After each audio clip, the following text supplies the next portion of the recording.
Pessoal, muito boa noite. Sejam todos muito bem-vindos ao NovoCast, o canal do Novo Jaboatão, canal no YouTube. E desde já peço para que vocês possam se inscrever nesse canal, possam compartilhar esta live para os seus amigos, familiares, conservadores, liberais, aqueles amigos esquerdistas que precisam ouvir a verdade, que vocês possam também curtir e possam comentar também para que o YouTube possa entregar esse conteúdo de altíssimo nível para o máximo possível de pessoas. Sem delongas, eu quero aqui já dar as boas-vindas ao meu amigo George Bastos, do Partido Novo. Jorge Bastos, ele é alguém que eu tenho assim muita estima e muito apreço, um respeito muito grande pelo trabalho que ele vem desenvolvendo em favor do liberalismo. E George, eu gostei muito daquela palestra que você deu recentemente, quando a gente foi chamado pelo Técio Teles para dar algumas palestras para o pessoal do próprio partido, uma capacitação que o Novo fez para até os vereadores de mandato, para suplentes e para presidentes municipais do Partido Novo aqui em Pernambuco. E a sua palestra me chamou muito a atenção, você falou sobre a história do movimento liberal brasileiro, mas antes de você, evidentemente, George, entrar nesse assunto riquíssimo que vai edificar a minha vida e a vida de vocês que estão aí acompanhando, eu quero dar as boas-vindas e agradecer, meu irmão, por você estar presente nessa noite de hoje. Sim, verdadeiramente eu que agradeço, da mesma forma que eu tenho uma caminhada, eu sei que você também tem, e aqui tem um cara que muito admira a sua caminhada no movimento liberal. Eu sei das suas contribuições ao Instituto Mises Brasil, o Instituto Mises Brasil, inclusive, que é uma das casas e é o que fez com que todos nós, da atual geração liberal brasileira, pudéssemos estar onde estamos hoje, defendendo as ideias que nós defendemos, e sobretudo tendo voz, né? E conseguindo reverberar a palavra, fazer com que a palavra chegue a mais gente. O Mises foi quem começou isso.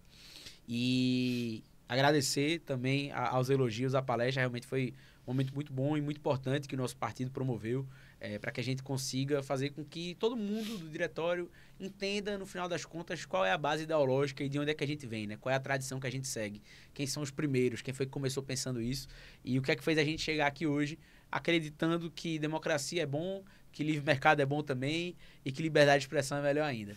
Então, eu acho que quando a gente tem um partido que tem uma base ideológica bem estabelecida e tem um partido de vanguarda como é o Novo, a gente tem uma sociedade melhor, no final das contas, né?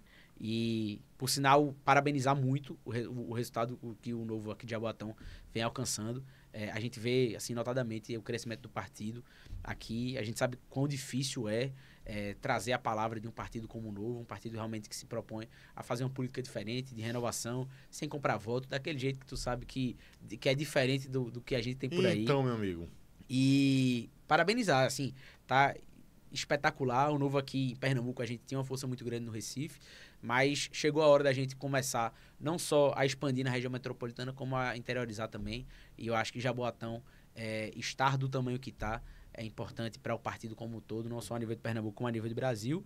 E aqui hoje, vamos falar um pouco, eu acho que o caminho tende a ser esse, sobre o que é que nos move, né? Qual é a teoria política, por que é que a gente acredita tanto nesse negócio que a gente chama de liberdade e, sobretudo, quem foi que começou isso lá atrás. Eu queria, Jorge, que você, de fato, contasse aí a sua história, como é que você conheceu o liberalismo, não é? A tua origem, como você se aproximou da política e chegou, inclusive, no Partido Novo. Sei que você foi candidato já 2 vezes, deputado federal em 2022 Isso. E candidato a vereador agora em 2024. Você, inclusive, é o primeiro suplente de vereador do Novo na cidade de Recife, que fez 2 vereadores lá, o Eduardo Moura e o Felipe Alecrim. Você hoje é o primeiro suplente. E conta aí, Jorge, como é que isso irrompeu na sua vida? A minha chegada ao liberalismo e a entender do que se trata, na verdade, passa muito pela história do que é o liberalismo em si, né?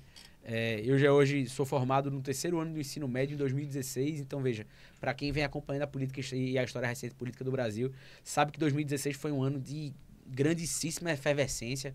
A gente, a todo momento, debatendo, conversando sobre economia. Eu acho que nunca se ouviu falar tanto de Mises no curto prazo quanto em 2016, que eu acho que foi o grande boom a nível nacional. E a gente sempre muito disposto a debater e a conversar. Eu comecei a conhecer os grupos do Facebook. Tem um pessoal que já vem desde as comunidades do Orkut, mas nas comunidades do Orkut eu ainda era muito novo. Mas nos grupos do Facebook eu comecei a me engajar por política no começo do meu ensino médio, então em 2014 mais ou menos. Então comecei a me engajar com os grupos do Facebook, vários grupos ideológicos, tanto de conservadores, burkianos, liberais, pessoal da Escola de Chicago, Escola Austríaca, objetivistas, Direita Brasil, Bolsonaro, tudo que existia de comunidade, eu estava lá para tentar agregar algum tipo de conhecimento e, sobretudo, tentar beber daquela fonte.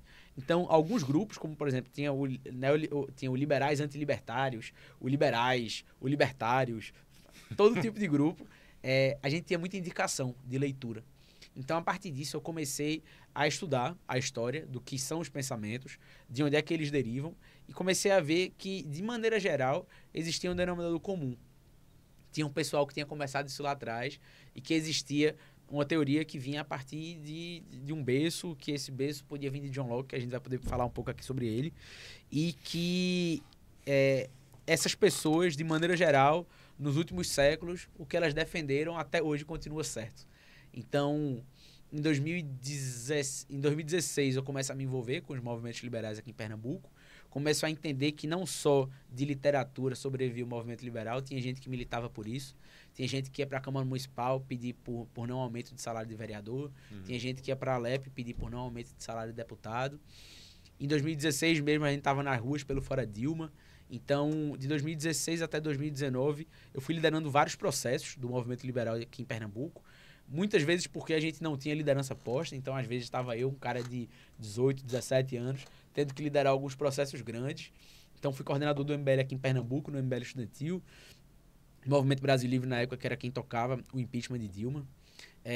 Tive à frente de grupos de estudo do próprio MBL, tive em grupos de estudo do Movimento Liberal, no caso o Clube Frei Caneca, que até hoje segue se reunindo semanalmente. E fui avançando, fui para o Students for Liberty, fui para o Livres, que inclusive estou aqui com o bloquinho de caderneta do Livres. No Movimento Liberal eu caminhei em todos os espaços possíveis, fiz todas as amizades possíveis, até que em 2020, depois de muito passar tempo, em 2020 eu fundei uma organização chamada Juventude Livre, a JL.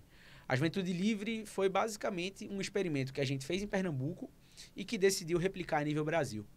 Em Pernambuco, a gente tinha aqui um negócio chamado UPL, União pela Liberdade. A União pela Liberdade era um conjunto que congregava vários estudantes de várias universidades aqui de Pernambuco.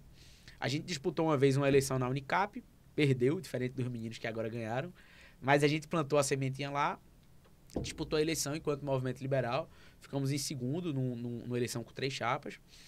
E a gente viu que estar disputando a eleição estudantil ajudava a todo mundo daquele circuito a aprender de alguma forma. Aprender com a política, aprender com a entrega, aprender a falar, aprender a se comunicar.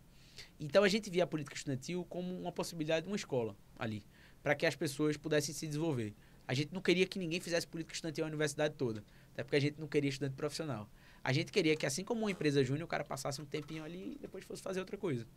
E a gente viu que, com o nosso núcleo da política estudantil da Unicap, se juntando com o núcleo da política estudantil da Universidade Rural, se juntando com o núcleo de política estudantil da Universidade Federal, se juntando com o núcleo de política estudantil de Petrolina de Letras, a gente conseguiu formar uma unidade de movimento que, quando se retroalimentava e se ajudava nas eleições, a gente conseguia ter resultados melhores. E a partir disso, o movimento liberal pernambucano cresceu muito, muito, muito, muito, a partir da União pela Liberdade, que juntava vários, que a gente, o nome das chapas da gente era Leão do Norte. Tinha várias chapas Leão do Norte em várias universidades. Perdemos todas. A única que a gente ganhou foi em Petrolina, com Everaldo. Everaldo, não que ele fosse muito bem quisto, nem que as letras da UPE fossem realmente liberais, mas porque ele colocou o nome da chapa, o nome de uma professora que tinha falecido recentemente, e aí ninguém teve coragem de não votar.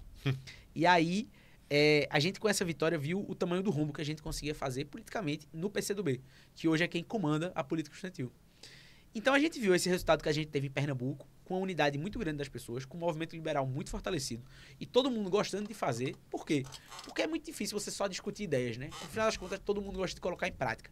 E disputar a eleição é difícil, é duro, dá trabalho, Mas é gostoso, pô. Pra quem gosta de política, é legal. Você conversar, você preparar ideias, você se colocar numa posição de fazer gestão, de entregar um resultado. Isso é legal pro dia a dia.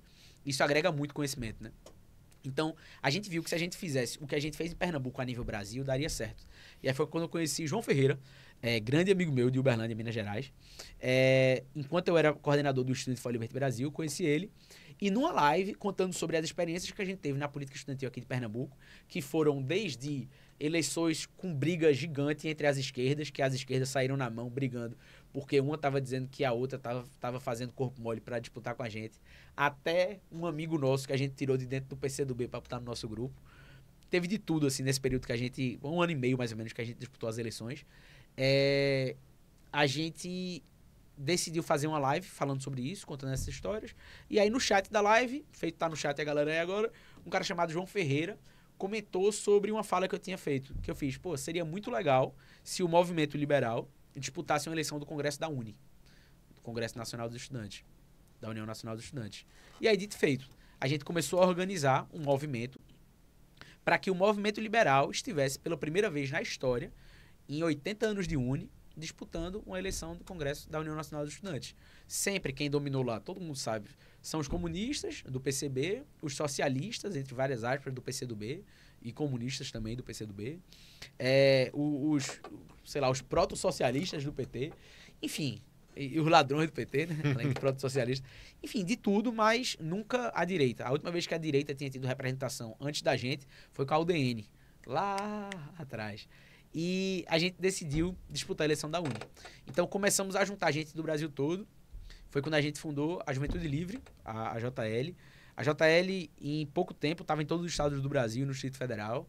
A gente chegou a ter mais de 4.000 estudantes ativos na organização. Caramba! E hoje... É muita gente. 5 anos depois da fundação, a JL foi fundada em 4 de julho de 2020. Por coincidência, 4 de July, o dia da independência americana.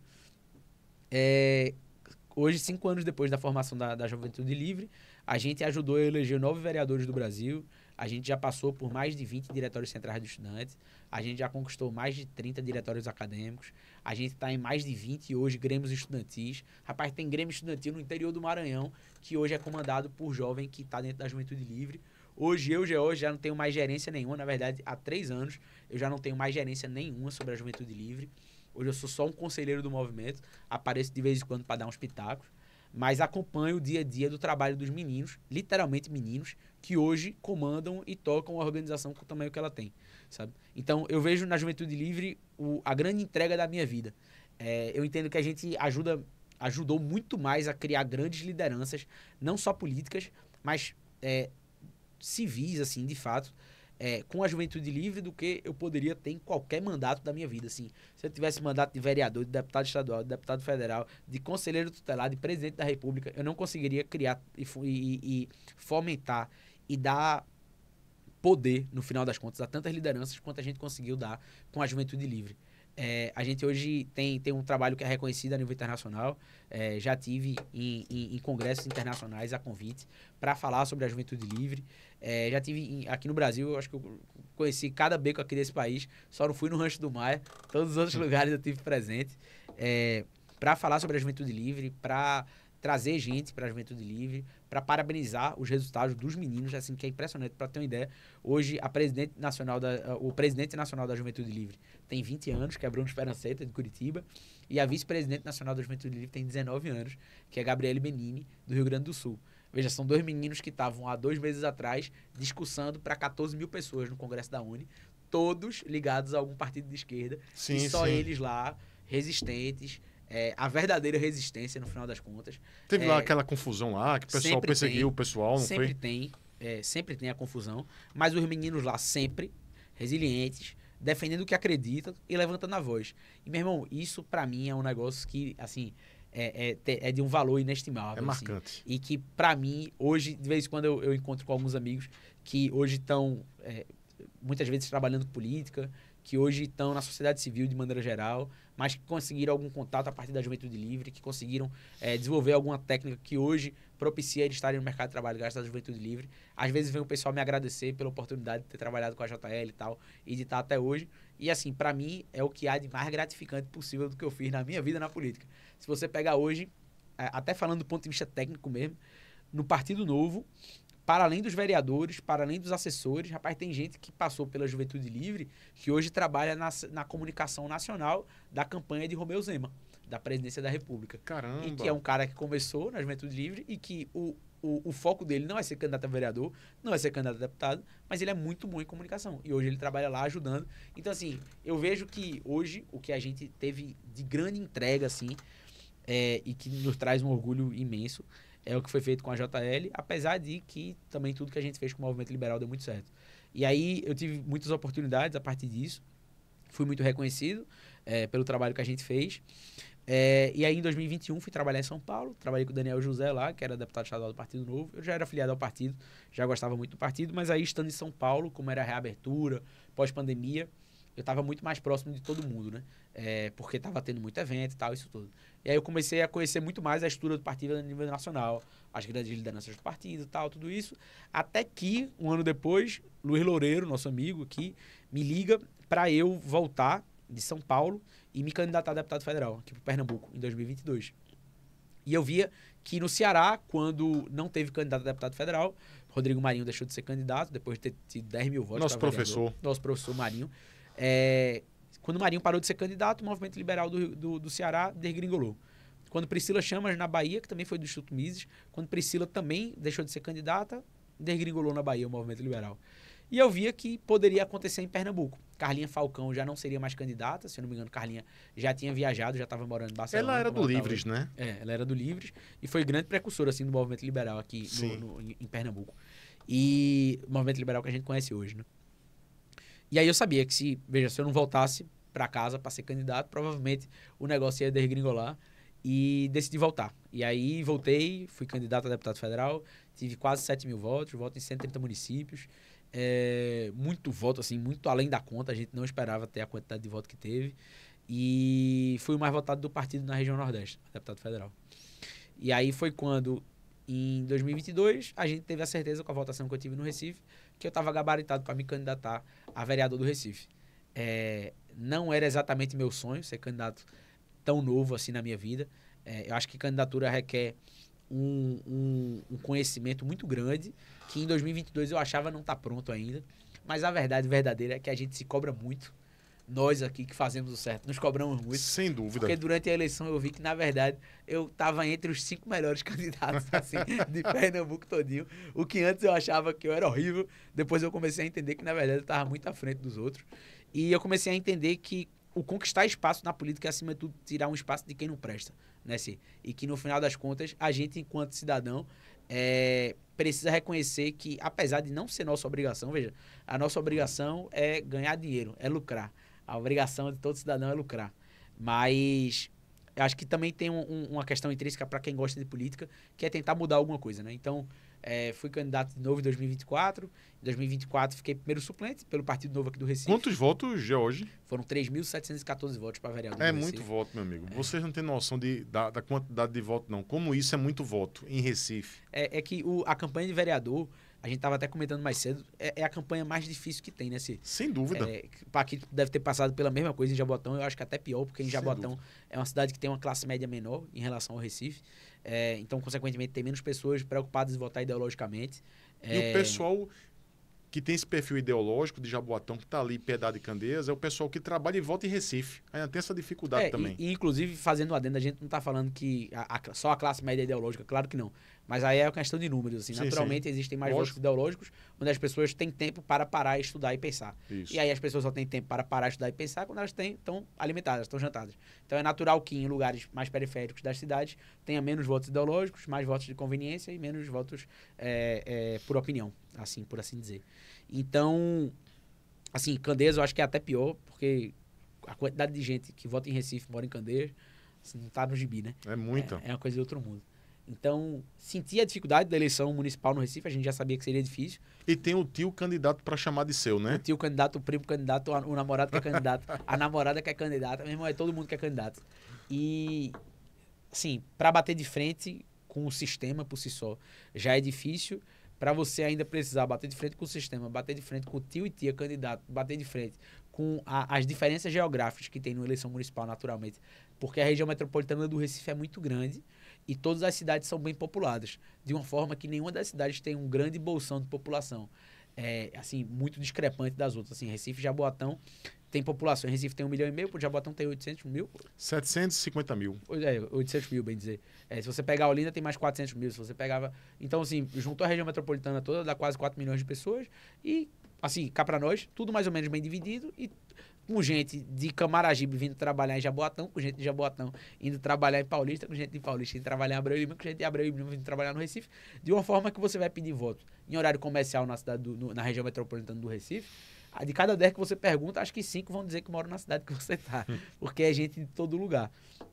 Então é muito difícil. Assim, a candidatura à eleição municipal é muito difícil, mas a gente teve um bom resultado, graças a Deus, fiquei na primeira suplência. Existem as chances da gente conseguir assumir. Se der tudo certo, no final das contas, vai ser a primeira eleição do movimento liberal aqui no Nordeste, depois de tantos anos, assim, de alguém verdadeiramente de dentro do movimento liberal. A gente já teve alguns mandatários que eram ligados a alguns movimentos, mas não foram exatamente formados dentro do movimento liberal. Gente com família na política, tal, herdeiros, que veja, não tem nenhum problema se o cara tem pai ou mãe na política, bronca zero.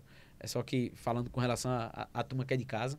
Então, tomara que dê certo. Estamos na torcida e continuando a construir o partido aí, continuando a construir o movimento liberal. Jorge, eu acho que assim, o que você falou agora aqui mostra que a pessoa não precisa ter um mandato para ser um político, não é? Ou seja, você já é um político hoje sem mandato.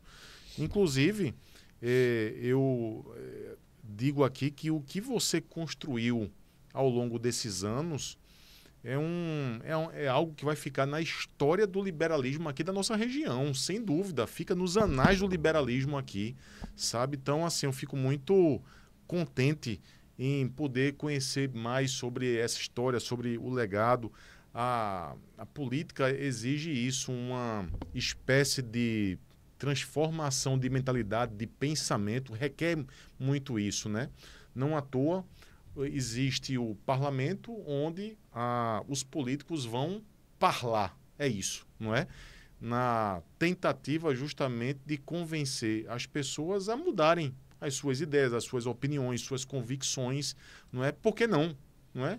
Se você acredita firmemente que a tua visão de mundo ela é salutar, ela de fato traz benefícios não somente para a sua família, mas para toda a população, então por que não convencer as pessoas sobre esses ideais? E é isso que você vem fazendo. Então, George, parabéns aí pelo seu trabalho, por escrever realmente na história do liberalismo aqui da região, não somente da região, a nível nacional, essa estrutura aí deixada por você.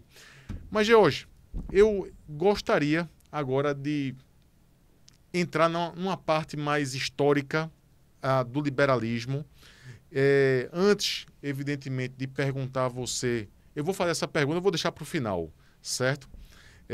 Eu vou já deixar aqui para que você responda isso no final, mas primeiro você vai dar uma passeada aqui no liberalismo a nível mundo, nível Brasil, tal, como é que se deu essa história. A pergunta que eu vou fazer no final para você é a seguinte, e aí já dou um spoiler aí para a galera. Que liberal você é? Um liberal clássico, um liberal austríaco, um libertário, um liberal mais da escola de Chicago? Então você pensa aí, eu sei que você já tem a resposta, é mais para o final. Mas vamos lá. George, o brasileiro, e Olavo de Carvalho dizia isso, o brasileiro ele não sabe o valor da liberdade. Tem duas coisas, segundo Olavo de Carvalho, que o brasileiro dá valor, dinheiro e saúde. Mas liberdade, geralmente, as pessoas só dão valor quando perdem. Quando perdem. Não é? E a liberdade é algo que fez com que muita gente, ao longo da história, inclusive, perdesse a sua própria vida, não é? Então, George, conta para nós, não é? Por que a liberdade é tão importante? Por que tanta gente na história, ao longo aí dos séculos, morreram por conta dela? Tem como trazer um panorama histórico mundial a respeito da liberdade, do liberalismo? Vamos embora. Ó, primeiro, já deixar avisado aqui, ó. Tô aqui, ó, com meus bullet points, que é pra não esquecer de nada. Eu acho que o ideal aqui hoje é que a gente dê uma pincelada boa e que a gente gere o interesse para que todo mundo vá atrás de ler, vá atrás de se engajar no clube de estudos, no grupo de estudos, conforme é o Clube Frei Caneca. Tem aqui minha mais profunda indicação, funciona semanalmente aqui na cidade do Recife, para que a gente consiga levar à frente as ideias que a gente acredita. Para defender uma ideia, você primeiro tem que conhecer. E sabe que eu ia chamar aqui, junto com você, eu ia chamar o Loureiro. Que aqui é o imperador do Clube Frei Caneca. É o imperador do Clube Frei Caneca, seria George Bastos e o Luiz Loureiro. Só que George é um cara que tem muito conteúdo, muita coisa para falar, e Loureiro também. Eu disse, caramba, 7 horas de podcast. Eu disse, rapaz, se eu chamar os dois, caramba, eles vão ser assim tolhidos pela metade. Então, peraí, eu vou fazer um podcast com um, depois outro podcast com outro. Eu acho que aí todo mundo ganha com isso. Ia ser a revolta de Atlas dos podcasts. Ia ser página ação humana. Era página para se acabar o mundo. Era muita coisa, meu amigo. Eu acho que isso que tu falasse é a coisa mais certa do mundo. Eu acho que consegue resumir bem quais são os grandes picos do liberalismo a nível mundial em todas as fases que a gente passou. Tanto na fundação do pensamento, quanto com as revoluções, quanto com a luta contra a escravidão, quanto mais recentemente com a Segunda Guerra Mundial, a Guerra Fria, depois, hoje em dia, com a expressão à liberdade que a gente vem sofrendo aqui no Brasil a nível de liberdade de expressão. Na verdade, as pessoas só começaram a olhar para o que é liberalismo e a defesa da liberdade quando a água bateu na bunda. E isso aconteceu em todo canto. E para a gente começar a falar como é que esse pensamento surge, a gente precisa falar quando a água estava batendo na bunda na Europa, em 1600, quando o absolutismo reinava, onde o que a gente tinha de sistema econômico era o mercantilismo, que no final das contas era um socialismo travestido de Idade Média, e que as pessoas precisavam de algum um toque de liberdade até para poder rezar no seu credo e tudo isso. E a Europa passava por uma dificuldade tremenda, os reis mandavam em tudo, não existia justiça, veja que coincidência.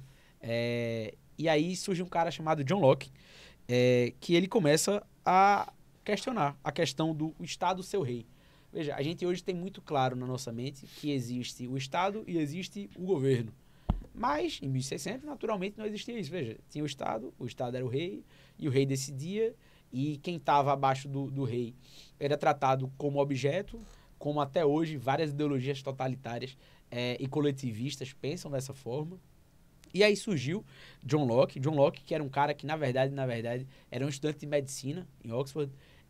Foi quando ele conheceu um cara chamado Anthony Cooper. Anthony Cooper foi um cara que foi se tratar em Oxford de uma doença, e John Locke descobriu a cura para essa doença dele, e foram juntos, começaram a discutir sobre política, sobre filosofia, até que Locke começou a se interessar muito mais pelos debates, pela liberdade, pela filosofia, do que propriamente dito pela medicina, que era o que ele vinha cursando. Então, Locke, a gente pode vir falar aqui que ele, nas obras dele, e eu trouxe 3 obras, principalmente aqui, para a gente trazer de exemplo e já de deixar de indicação de leitura. São 3 obras, sendo a primeira, Carta sobre a Tolerância, que é uma obra de Locke sobre a liberdade religiosa. A Inglaterra, tu sabe, estava vivendo aquela questão com protestantes e católicos, um pau de gato miserável, todo mundo querendo dar em todo mundo. E Locke traz sobre a necessidade da gente ter tolerância religiosa, que hoje é uma coisa que é trivial, que todo mundo concorda, que o mundo funciona melhor quando todo mundo pode professar sua fé, mas há muitos bons anos atrás, há séculos atrás, não era exatamente assim, né? O monarca, o rei, como ele era o Estado, ele lidava da forma que ele bem entendia, e várias populações europeias, também a nível mundo, foram prejudicadas com isso. Então, Locke traz a Carta sobre a Tolerância, e aí eu trouxe até 2 citações aqui do livro, que eu copiei e colei aqui para vir falar para vocês, dessas citações que eu acho elas, assim, atualíssimas, assim, coisa linda.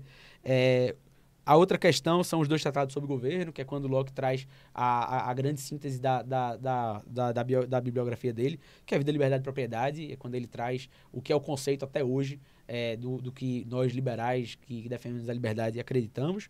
E por último, quando Locke fala sobre educação, que eu sei que você é um cara que lidou com a educação a vida toda, foi diretor de colégio, e eu achei que valia trazer hoje aqui, quando Locke fala principalmente em alguns pensamentos sobre a educação, a obra de 1693, sobre a importância da primeira infância.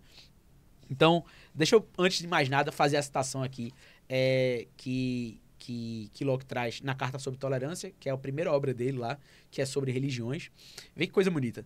Locke traz: por que juízes terrenos, principalmente estatais, e seres humanos em geral, não têm a capacidade de avaliar com segurança quais pontos de vista conflituosos relacionados à religião são ou não verdadeiros?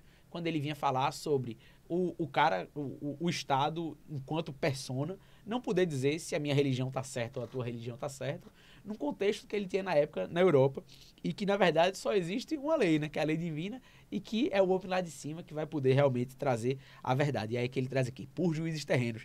E veja que coisa interessante. Essa citação aqui a gente consegue aplicar ao Brasil de hoje. Perfeitamente. Perfeitamente. Impressionante. Juízes terrenos, principalmente estatais, e seres humanos em geral não têm a capacidade de avaliar com segurança quais pontos de vista conflituosos relacionados são ou não verdadeiros. Se você tira a religião, meu irmão, é o Brasil. Veja, meu irmão, como é que você traz o juiz... Vamos falar isso mais pra frente, né, do Careca. E a segunda citação, quando ele traz: mesmo que eles pudessem impor uma única religião verdadeira, nunca funcionaria, porque você não pode ser forçado a crer em algo por meio da violência. Estão querendo que muita gente creia em muita coisa com base em violência. Então, veja, uma coisa que, primeiro, me desanima, porque me faz acreditar que o Brasil está 400 anos atrasado, mas, segundo, me faz muito ter certeza no que eu estou defendendo, porque a gente continua do mesmo lado certo da história. Se você pega os 3 pontos falados por Locke aqui: liberdade religiosa, isso num prazo de 30 anos, liberdade religiosa, vida, liberdade e propriedade, e educação na primeira infância. O que é que Locke falava sobre a educação na primeira infância? Uma vez ele recebeu uma carta de um pai que sabia, já tinha lido alguns ensaios de Locke, e fez: Locke, me manda aqui algumas sugestões que tu tenha para eu cuidar melhor do meu filho, para eu dar uma educação melhor pro meu filho. Locke nunca foi pai, nem casado, eu acho que Locke foi. E aí Locke escreveu várias cartas para ele que acabaram virando livro. E aí nessas cartas sobre a educação, Locke fala sobre o que é que se tinha de pensamento na época, assim, que as pessoas nascem com concepções pré-estabelecidas. Isso era padrão na Europa. As pessoas achavam que o cara, acordei, já sou cristão, já acredito que o Estado é massa, que o rei é legal e que esse aqui é a monarquia que eu devo seguir a minha vida. A turma tinha essa concepção. Quando Locke, ele traz à tona a tese de que não. Assim, a gente é moldado ao longo da vida e principalmente na primeira infância, na infância, quando você observa seus pais e você tem naqueles exemplos o que você tem dentro de casa, você tende a levar isso pro resto da sua vida. É a ideia da tábula rasa. Famílias desestabilizadas vão gerar seres humanos desestabilizados, famílias estabilizadas vão gerar seres humanos estabilizados, e foi um dos primeiros caras a falar de primeira infância, da necessidade de você cuidar da primeira infância. Então veja, meu irmão, bicho, isso aqui, o homem nasceu em 1632. E o homem falou de liberdade religiosa, de vida, de liberdade, de propriedade e de educação na primeira infância. Rapaz, se a gente aplica isso pro Brasil hoje, em 2025, esse país era outro. Então, faz pensar que a gente tá atrasado, mas também faz pensar que a gente tá do lado certo da história. Ô George, e só um comentário rápido. Veja que interessante. Quando a gente está num ambiente de colégio educacional, que é bastante desafiador, você sabe que no colégio você tem um range de problema muito grande, que vai do pai que coloca o colégio na justiça porque o filho dele saiu feio no Instagram, até o aluno do 3º ano do médio que quer matar todo mundo no massacre. Colégio é assim, é um negócio desafiador, é um range de problema muito grande. E quando você, por exemplo, percebe crianças muito mal comportadas dentro do colégio, cara, é batata. Você vai pesquisar, conhecer um pouco mais a família daquele garoto, você vai ver que os pais, sei lá, estão separados, ou o pai é um cara extremamente problemático. São famílias realmente desestruturadas e o filho acaba sendo o reflexo disso tudo. Rapaz, isso então aí... é o que Locke falou. E é o que você pega por número no Brasil. Veja, eu não vou ter o dado exato, mas no Brasil você tem uma estatística sobre a porcentagem de um adolescente incorrer num crime com base nele ter pai ou não, sobre ele ser filho de uma mãe solteira ou filho de uma família estabilizada. Então, assim, o negócio é discrepante. Até estava vendo recentemente, meu irmão, se tem uma coisa que vai fazer o Brasil dar certo, é fazer com que os pais criem seus filhos. Assim, não tem erro, meu irmão, você precisa ter uma família estabilizada. Hoje no Brasil, o problema é que você tem a sociedade toda desestabilizada. E essa sociedade toda desestabilizada vai gerar mais gente desestabilizada. Então, Locke, meu irmão, porra, eu queria que você estivesse aqui hoje para ver que ninguém me escutou nos últimos 400 anos. Mas a gente está aqui tentando. E todas essas ideias de Locke desaguaram em várias revoluções.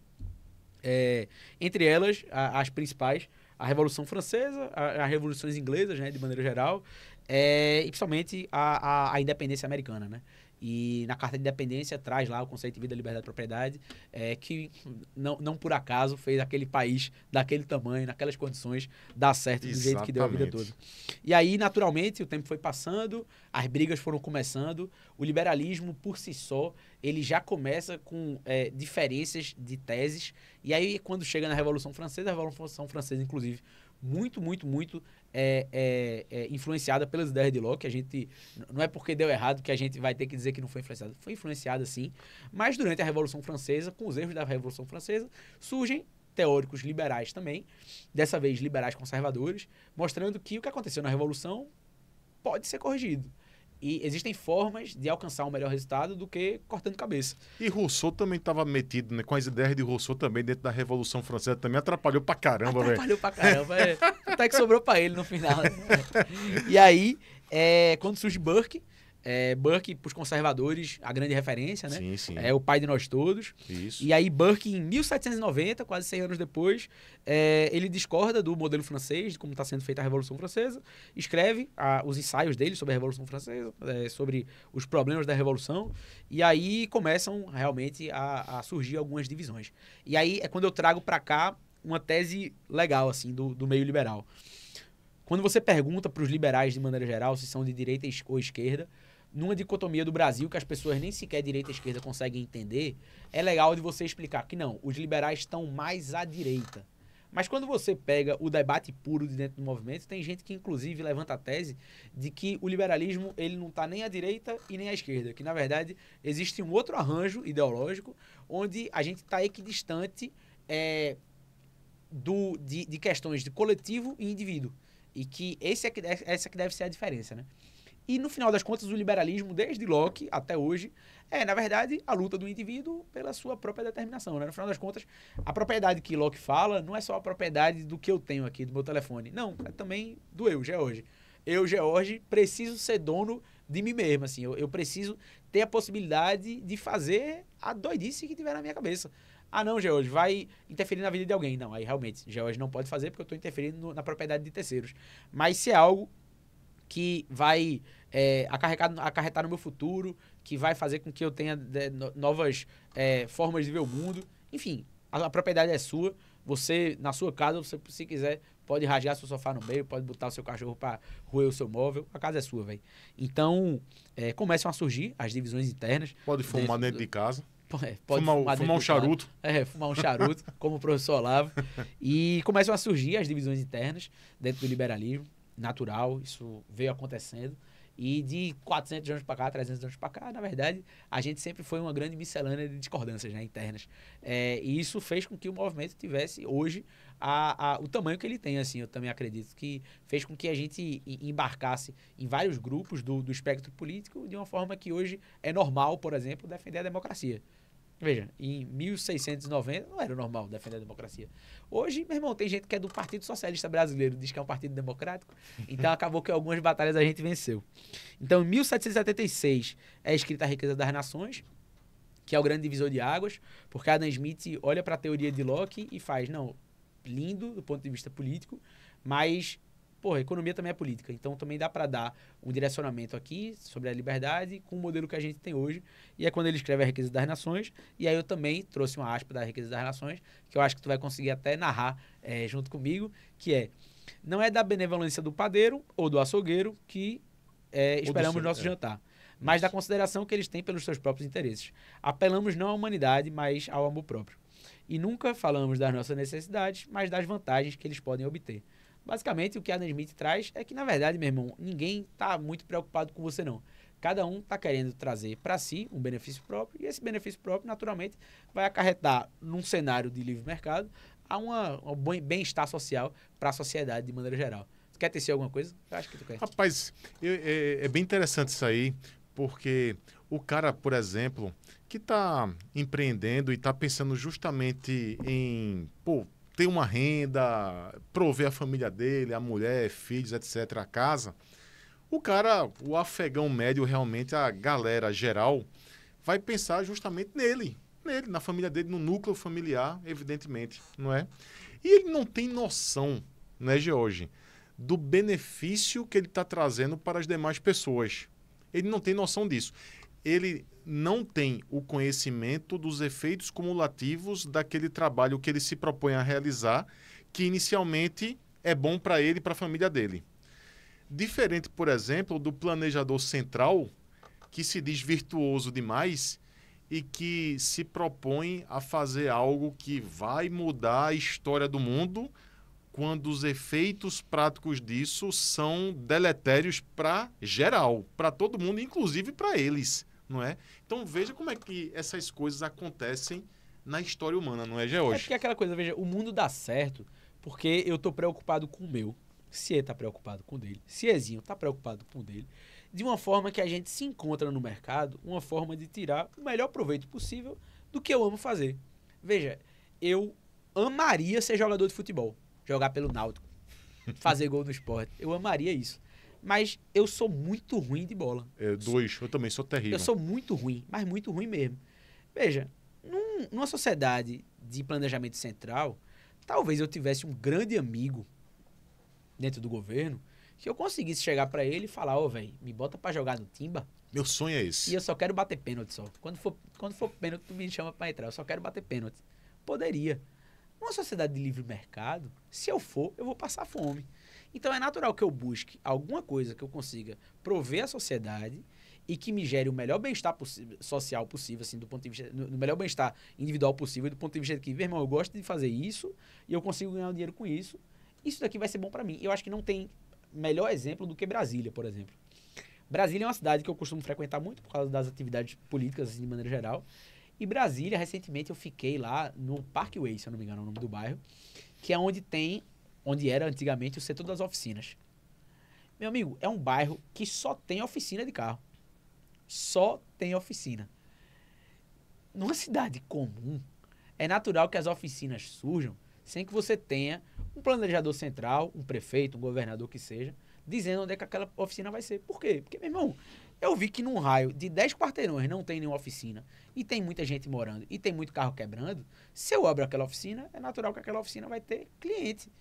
Mas numa cidade onde você tem as oficinas no lugar, as farmácias no outro, os shoppings no outro, os centros comerciais nos outros, a venda de camisas no outro. Meu irmão, se eu quebrar meu carro no lugar onde é o lugar das farmácias, como é que danado eu vou chegar no lugar das oficinas? Entende? Então, assim, Brasília é uma cidade que, se não fosse pela quantidade de funcionário público que tem, que a gente financia aquela desgraça, Brasília não deveria existir da maneira que ela existe, porque ela não se sustentaria, a cidade é impossível, assim. E a gente vê como as cidades funcionam quando elas têm a diversificação maior possível de serviços. E essa diversificação de serviços, ela não acontece do nada. Veja, são pessoas, são empreendedores que veem naquele serviço que está para ser prestado o melhor bem-estar para si e o melhor bem-estar em questão de cash também. Assim, como é que eu vou fazer para ganhar mais dinheiro fazendo o que eu gosto?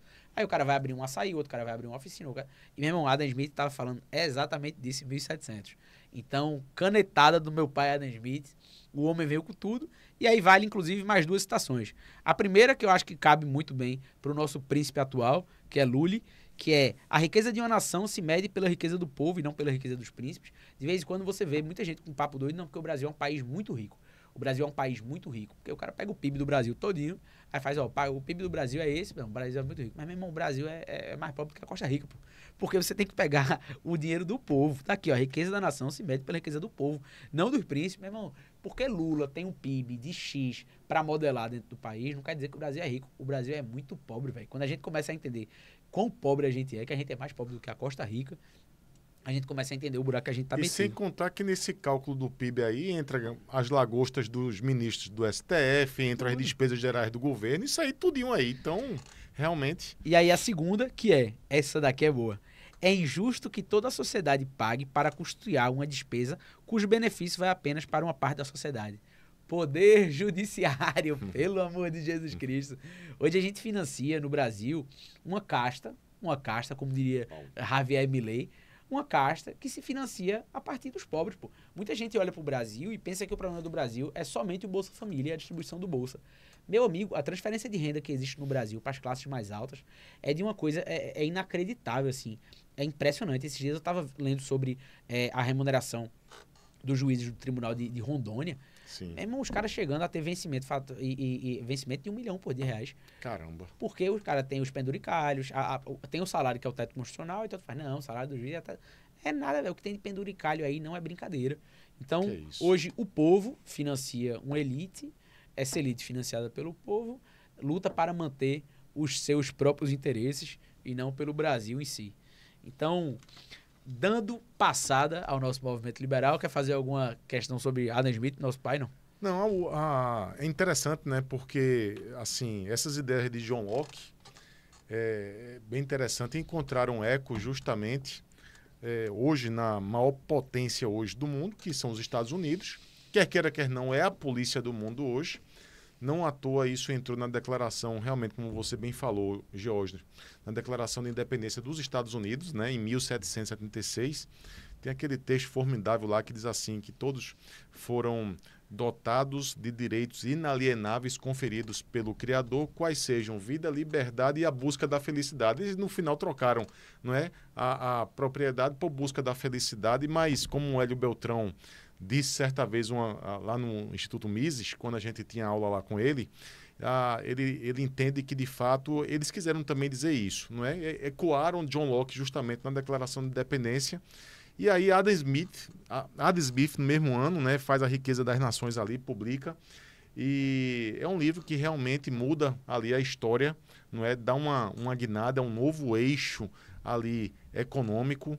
E é muito interessante porque surge uma tal aí, ele traduz isso, né? A mão invisível que é capaz de fazer essa coordenação, não é, de tantos agentes econômicos que não se conhecem. É porque, inclusive, nisso aí fala muito sobre a forma de comunicar, né? É engraçado que Adam Smith, ele, nas obras dele, são 5 volumes, né? Da Riqueza das Nações.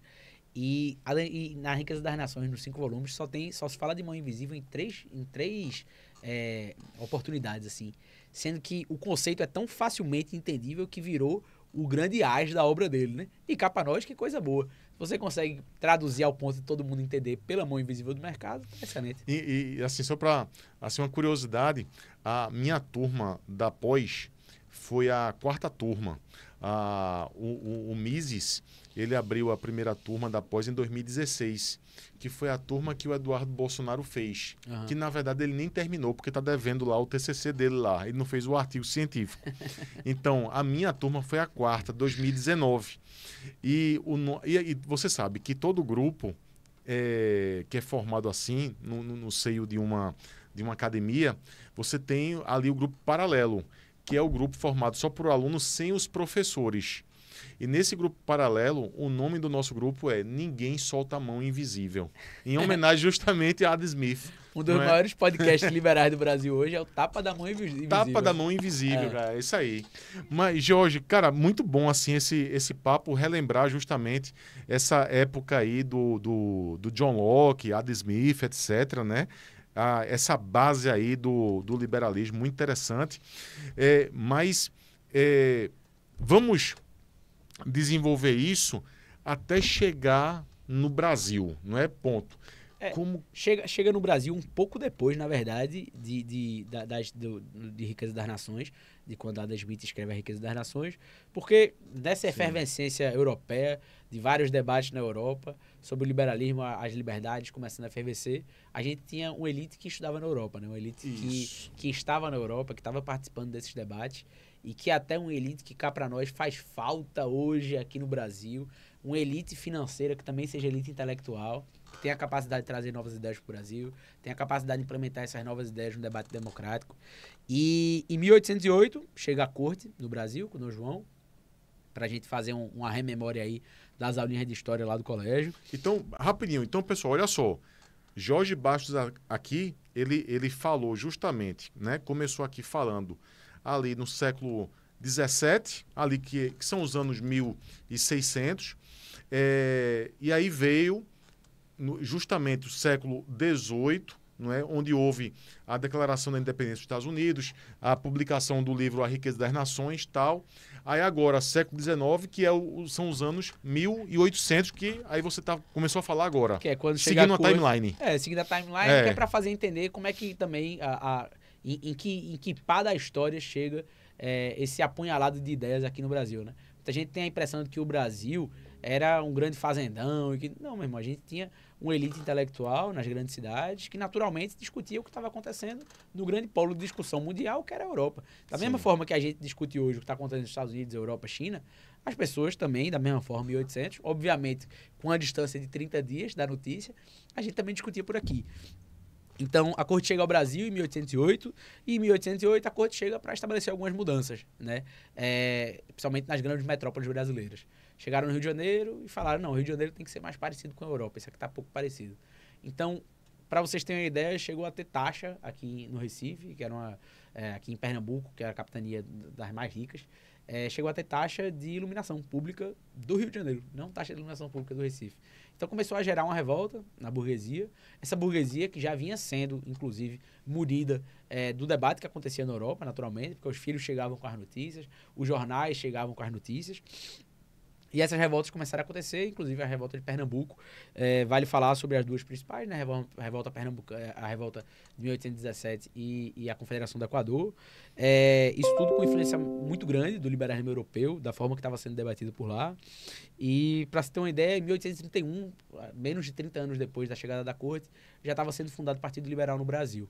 A gente já tinha o Partido Liberal Brasileiro, que depois, alguns anos depois, veio a se criar também o Partido Liberal Radical, mais uma prova de que os liberais vêm brigando desde os velhos tempos. Então, num período de menos de 30 anos, a gente, da chegada da corte, já estava se criando um novo partido aqui no Brasil, para que todo mundo lembre: Dom João, 1808, Dom Pedro, 1822, Dom Pedro II, 1841, para que a gente comece a falar sobre a grande primeira obra liberal que teve no Brasil, que aí foi o grande cerne aí da apresentação daquele dia lá do Partido Novo, que foi em 1808, quando um cara chamado Hipólito José da Costa começa a escrever o Correio Brasiliense. Correio Brasiliense, que era uma obra, que era um jornal publicado na Inglaterra, por Hipólito José da Costa, por incrível que pareça, da mesma forma que hoje a gente tem gente que comunica dos Estados Unidos o que acontece no Brasil. A gente também tinha a época, Hipólito José da Costa era um cara de boas posses, morava na Inglaterra e tinha esse jornal que era escrito e que não tinha, engraçado, curiosidade, o Correio Brasiliense, ele não tinha propaganda, então não tinha patrocínio de ninguém, não tinha nada. Tinham pagantes e eram pessoas que financiavam o jornal para que ele se mantivesse o mais isento possível. A corte chegava no Brasil com cara, cheiro, rosto, tudo de absolutismo, e com o Correio Brasiliense essas notícias começam a chegar do que acontece na Europa, com um olhar sobre o que acontece no Brasil, sob um tom crítico. E começa a chegar no Brasil. Engraçado, o jornal era publicado lá primeiro, depois chegava 45 dias depois no Brasil. Curiosidade, primeiro jornal impresso brasileiro é o Correio Brasiliense, que é uma publicação liberal. Em 1808, também, o ano da chegada da corte, o Visconde de Cairu contribui muito ao Brasil com a abertura dos portos, que foi, na verdade, a primeira vez que o Brasil se viu aberto ao mundo, numa lógica de livre mercado, que é o que a gente acredita. Isso trouxe riqueza para o Brasil. Se você pegar os dados da época, o que era antes, quando a gente só comercializava com Portugal, e depois com a abertura dos portos, realmente foi muito grande. E é engraçado, outra curiosidade que eu fui trazendo, porque senão o cara esquece, é muita coisa. Visconde de Cairu foi o cara que traduziu Burke aqui no Brasil. Exatamente. Ele dizia isso agorinha. Visconde de Cairu traduziu Burke. Meu irmão, quando eu descobri isso faz um tempo, foi em grupo do Facebook, e ele disse, meu irmão, velho, que coisa engraçada. Porque você imagina Burke, pelo menos eu imaginava, como um cara muito anterior, de uma realidade completamente diferente. Mas a verdade é que, no final das contas, essa turma era toda contemporânea, pô. E eram pessoas que eram muito influentes a nível mundial e a nível nacional, e que, naturalmente, eram pessoas que podiam se conhecer. Eu acho que eu fiquei menos... Acho que a única questão que eu fiquei mais impressionado do que essa, que Visconde Cairu traduziu Burke, foi quando eu descobri que Nízia Floresta, do Rio Grande do Norte, foi aluna e era amiga de Augusto Conte, o positivista. Caramba. Rapaz, assim, são umas coisas que você não para estabelecer data, que você vai se impressionando ao longo do tempo. Aí eu falei aqui que eu achava que tu ia se impressionar, mas isso aqui é uma máquina de conhecimento. Eu trouxe que era para ver se ia ficar impressionado também. E é engraçado porque o Visconde de Cairu, que traduziu Burke, ele justamente convenceu Dom João VI a abrir os portos. Foi. Porque ele era muito amigo, né? Acho que ele foi até secretário de Estado, se eu não me engano, ministro. Isso, exatamente. Se existisse a denominação. E era um cara muito influente a nível internacional. Muito mesmo. E é engraçado que é muito esquecido. É muito Demais. esquecido. Eu acho que André Rebouças é mais famoso que o Visconde de Cairu. Tinha um outro também que era Silvestre Pinheiro Ferreira, um filósofo português, não sei se de Coimbra. Português, é. Eu vi até aqui no teu material muito bom da sua palestra, você fala aqui sobre um pessoal de Coimbra, aqui ó, inspiradas pelo liberalismo britânico e difundidas especialmente pela elite educada na Universidade de Coimbra, essas ideias influenciaram profundamente o constitucionalismo brasileiro. Então, realmente, o Silvestre Pinheiro Ferreira foi mais um, não é, junto com Na verdade, ele... Mas ele era português. Hã? Silvestre. Era, exatamente. Ele era português. Isso, era o português. Mas ajudou a influenciar o Rio Brazuca, que estavam lá morando. Isso, que estavam estudando na Universidade de Coimbra. E veja que coisa decepcionante, né? Os brasileiros de 1800, que tinham a possibilidade de estudar em Coimbra, voltavam para os seus estados e traziam consigo não só as ideias, como também a execução. Sim. Padrão. Hoje a gente tem, me perdoe os amigos que estudam lá, sei que de lá saíram mentes brilhantes, mas hoje a gente tem uma elite pernambucana que manda seus filhos para São Paulo, para estudar hoje no INSPER, para estudar hoje no FGV. Sim. E para ficar lá, morando e trabalhando no mercado financeiro, sem voltar para trazer a contribuição. Meu irmão, essa bronca aqui é sua também, pô, se entenda também. Enquanto um cara que precisa ajudar a resolver essa bronca aqui, esse problema. Então, até a mentalidade da elite mudou e mudou para pior. A bronca é essa, né? É a bronca grande. Mas, enfim, acho que vale falar sobre as duas revoluções, a Revolução Pernambucana e a Confederação do Equador. As duas traziam consigo ideais de liberdade muito fortes. É engraçado que hoje tem alguns setores da esquerda que tentam trazer para si a autoridade ideológica em cima das revoluções pernambucanas. Eu já vi gente falando assim, não, mas vocês usando o Clube Frei Caneca era um grande libertário. Sim. Tá errado. E libertário é o quê? Libertário é comunista, é miserável, cabra safado. Então, questões de liberdade de imprensa e de culto e principalmente tripartição de poderes, né, que é um conceito relativamente recente. Enfim, está posto, foi assim que chegou a grande massa das ideias liberais aqui no Brasil.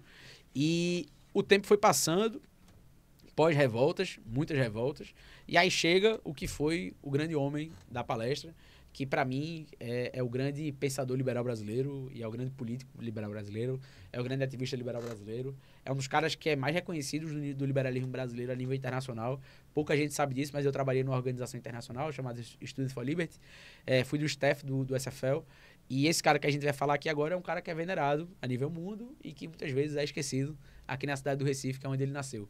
Joaquim Nabuco, que inclusive tem a sua praça na frente do restaurante Leite. O abolicionista. O abolicionista, que boa parte da elite pernambucana passa na frente do Leite, passa pela praça e nem sabe de quem é aquela estátua que está cheia de pomba ali, esquecida e largada.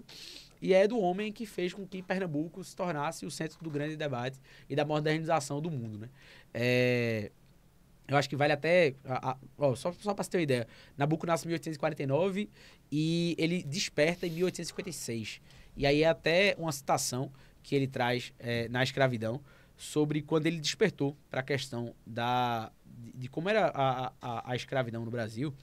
E aí eu trouxe aqui, coloquei no Zap, a citação dele, que é ele narrando quando ele entendeu que aquelas pessoas que trabalhavam no engenho Maçangana, com a tia dele, não eram pessoas que estavam muito felizes com o trabalho.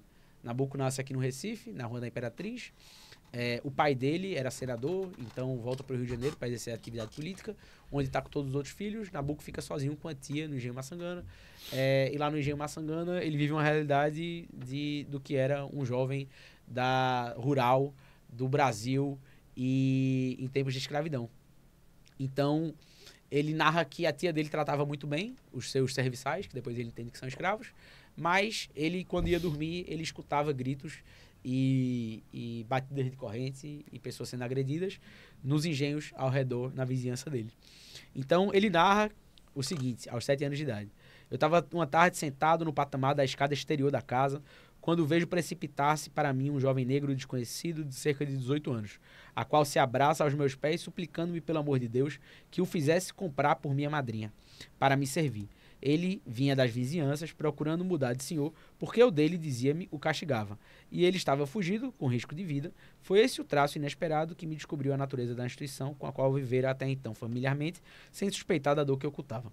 Então, Nabuco, à época Quinca, o jovem Joaquim entende ali, a partir daquela realidade,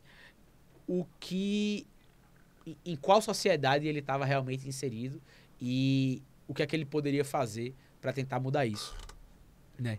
Então, em 1866, se eu não me engano, aos 17 anos de idade, Nabuco vai fazer Direito na Universidade de Direito, na Faculdade de Direito de São Paulo, lá de São Francisco. Depois ele volta, inclusive, ele tranca o curso na metade lá e volta para fazer e terminar aqui na Faculdade de Direito do Recife. E aí, inclusive, é quando ele conhece aquela boa turma de Rui Barbosa, do próprio José Mariano. Em 1869, aos 20 anos de idade, ele lança a primeira obra dele, que é A Escravidão, que é inclusive onde ele narra essa questão aqui. Em 1878, Nabuco se candidata e é eleito com a tese da abolição da escravidão, deputado por Pernambuco. Nabuco que vinha de uma época... Meu irmão, se hoje em dia é difícil você se eleger com ideias, imagine em 78... Mas Nabuco foi o primeiro cara dito pela ciência política pernambucana que começou a mover as massas, que fez com que as pessoas realmente reverberassem um discurso e tivessem a vontade de escutar aquilo, levar para dentro de casa, tentar conquistar mais um voto. Fez grandes comícios, sempre um grande orador. Em 1886 a gente teve o auge do movimento abolicionista, que foi realmente quando tudo efervesceu, tudo começou a tomar mais força, o Brasil já não aguentava mais, pressão internacional.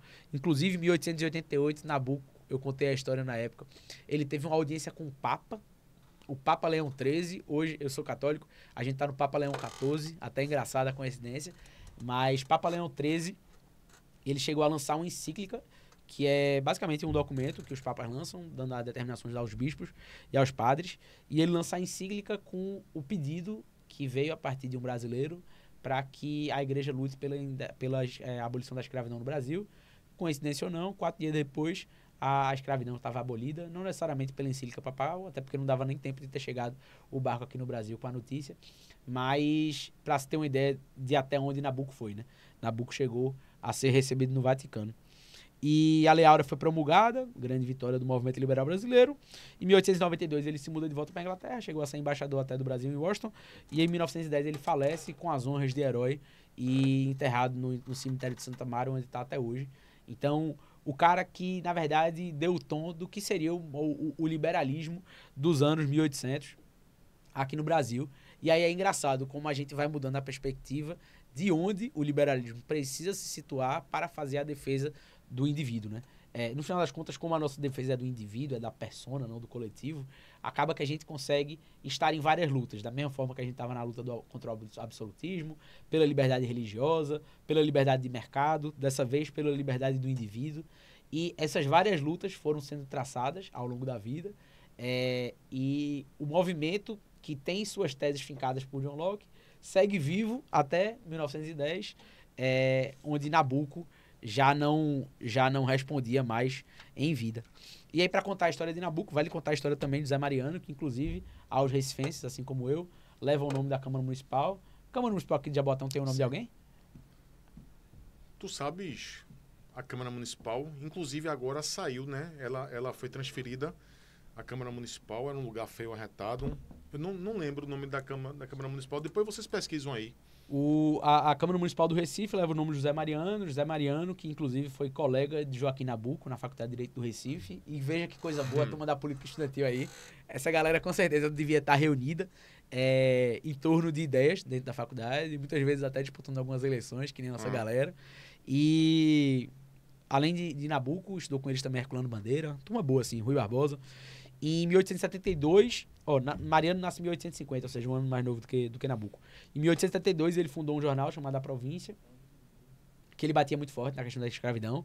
Em 1876 foi eleito vereador, curiosidade. José Mariano foi vereador e também foi o primeiro prefeito da cidade do Recife. Outra curiosidade, o primeiro projeto de lei dele foi com relação à Guerra do Paraguai, para que a gente retornasse financeiramente as pessoas que voltaram da guerra. Em 1884, para mim, o mais bonito da história.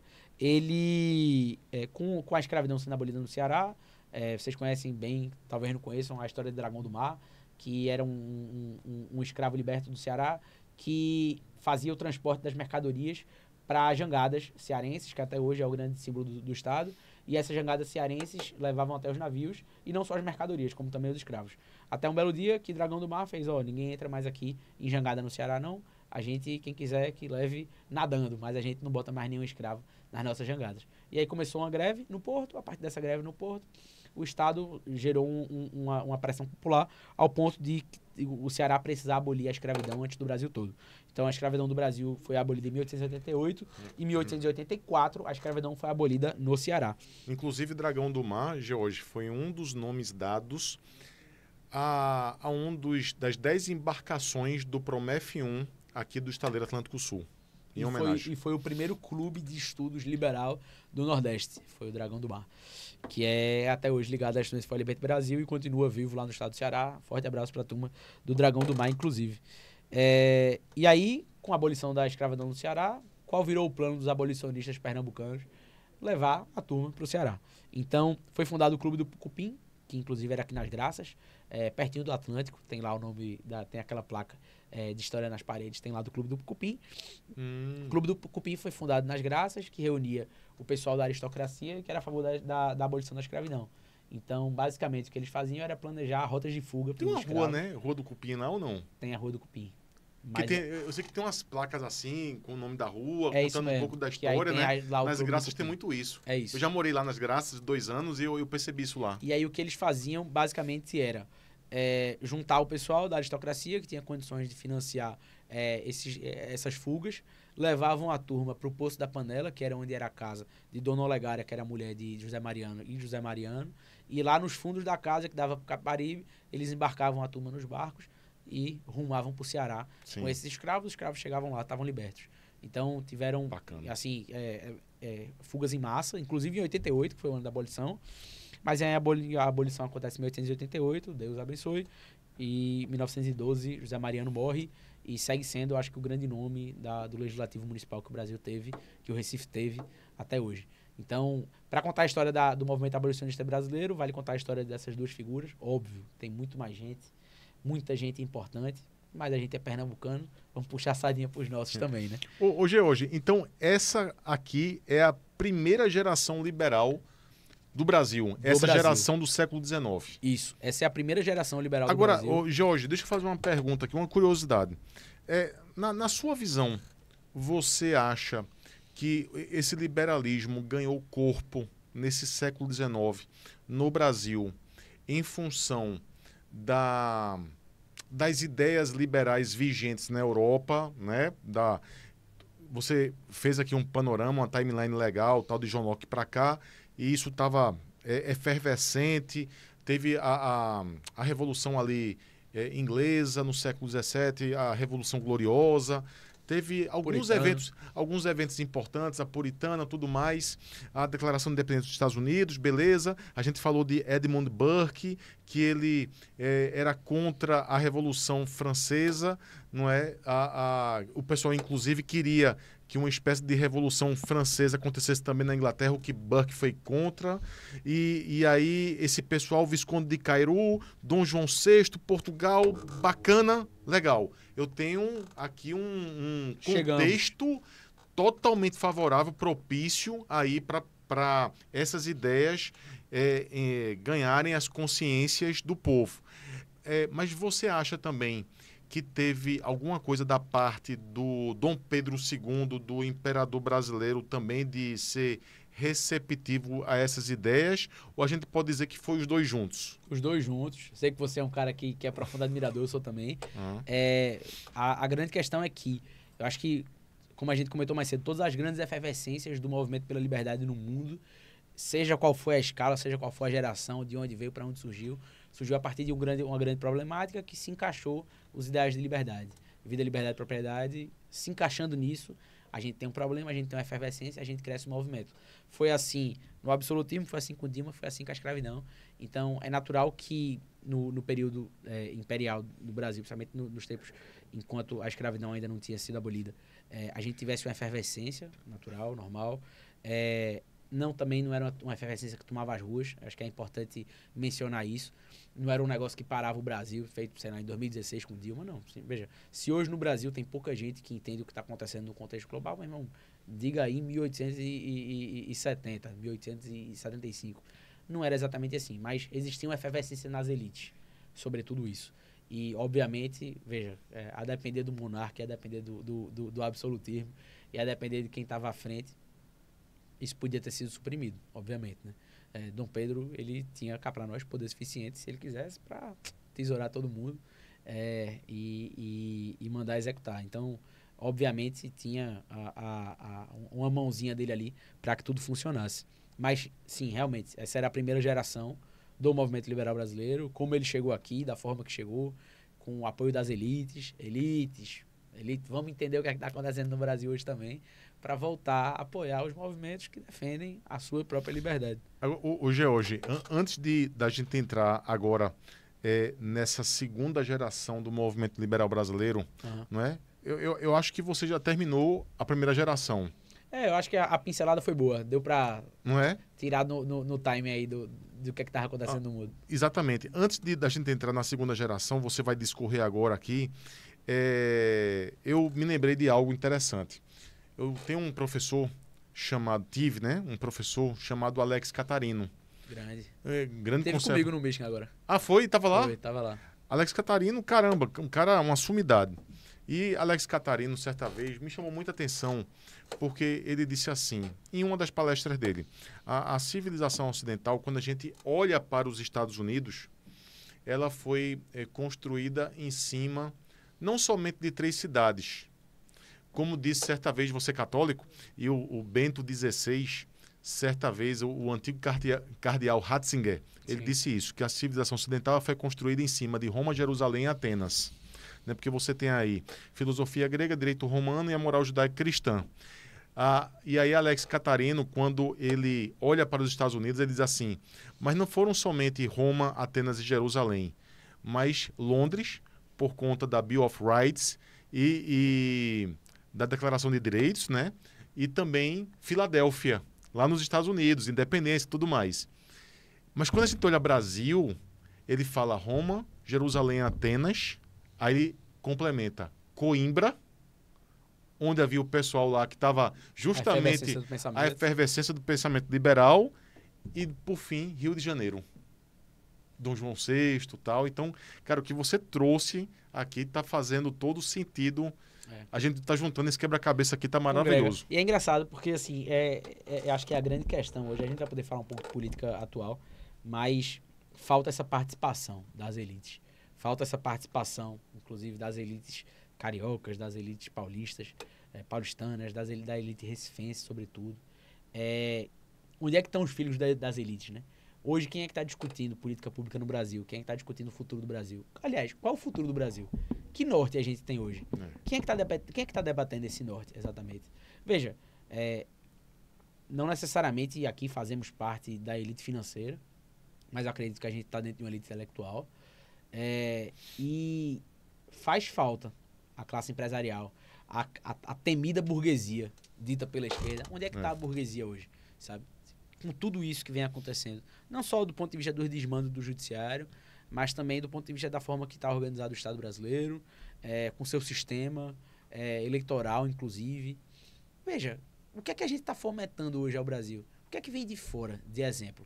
Só vem exemplo ruim, velho, sabe? Então, enfim, para falar da segunda geração, pegando o gancho, a gente fala também de uma elite que se dispôs a debater e a tentar melhorar o Brasil. Em 1974, Henri Maxud compra uma revista que, à época, era como se fosse uma revista Isto É. E compra a revista Visão. A revista Visão é uma revista grande e ele lança uma linha editorial gigantesca de liberais. Se você vê, existia um gap aí, do final dos anos 1800 até 1974, isso porque passou ali por Vargas, tal, isso tudo.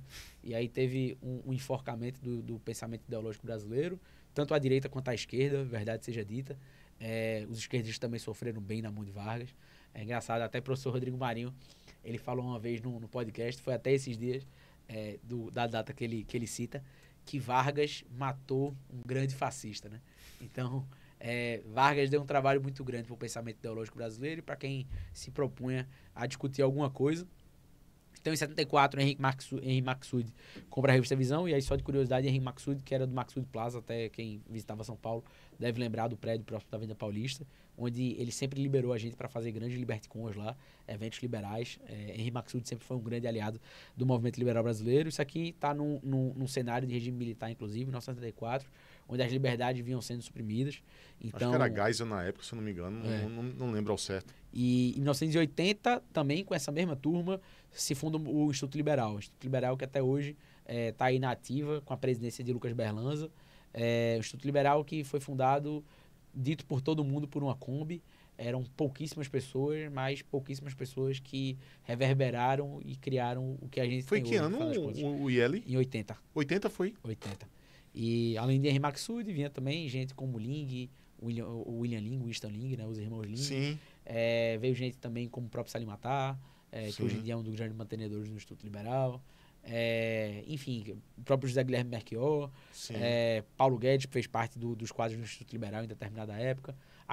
O liberalismo carioca, quando ele ainda prestava, né? Depois sobraram poucas pessoas, inclusive o próprio Lucas Bernardo, falo brincando.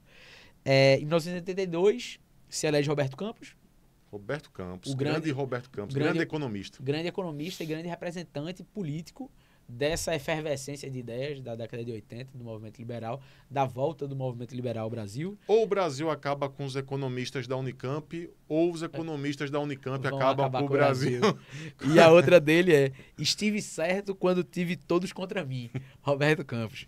E ele falava, inclusive, tem também uma frase dele, que eu até coloquei lá na apresentação, não lembro aqui exatamente ao certo qual é que era, mas que Roberto Campos ele falava sobre depois ter entendido que ele não estava ali, ele não estava em Brasília exatamente para ajudar em algum processo. Ele estava lá para barrar vários outros. Então, basicamente, muito provavelmente o que a gente vai continuar fazendo 45 anos depois do Dr. Roberto ter passado por Brasília. E vem aí os liberais de terceira geração, e aí a problemática da vez, Dilma Rousseff, e aí aqui, este que vos fala, eu acho que até o próprio CIE também, começar a se interessar mais por política quantos anos, mais ou menos? 2012, 2013. A bronca já estava começando a pegar, já era Dilma. Foi na época dos Black Blocs. Já era aquele Dilma. movimento lá e tal. Não é pelos 15 centavos.